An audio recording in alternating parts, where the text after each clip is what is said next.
پیښور پریس کلب مخې ته د اقلیتي برادرۍ سره تعلق لرونکي خلکو د تعلیم په میدان کې 15% بنیادي کوټه نه میلاوېدو په ضد احتجاجي مظاهره وکړه. مظاهرچیانو د حکومت په ضد نارابازي وکړه او ویل چې تر اوسه پورې اقلیتي برادرۍ سره تعلق لرونکي خلکو سره هر میدان کې ناانصافي کیږي، ولې تعلیم میدان کې 15% کوټه نه میلاوېدو په وجه هغوی د تعلیم زیور نه هم محروم کولو هڅې روانې دي. अभी जो हमारे NTS टेस्ट हुए हैं तो उसके बाद जब भी हम जिस इंजीनियरिंग यूनिवर्सिटी में जाते हैं तो 5% तो क्या वहाँ पे एक सीट भी नहीं है और मेडिकल कॉलेज में सिर्फ एक सीट है। तो आप खुद सोच सकते हैं कि इस सूबे में इस वक्त हमारी तादाद तमाम सिखों हिंदुओं क्रिश्चियंस की मिला के मोर देन 2 लाख है।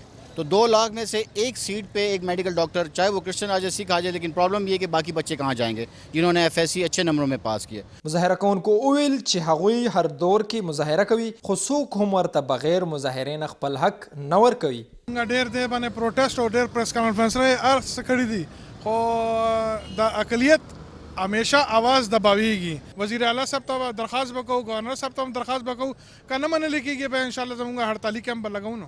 اقلیتي برادرۍ سره تعلق لرونکي خلکو وینا وه چې حکومت ته پکار دی چې هغوی مطالبات زر تر زره پوره کړي، ځکه چې را روان د میډیکل فیلډ ایټا ټیسټ ریزلټ کې که 15% کوټه ورنه کړې شوه نو هغوی بچي به په هر میدان کې پاتې شي. کیمرامین عبدالرحمن سره زاهد عثمان، خیبر نیوز، پیښور.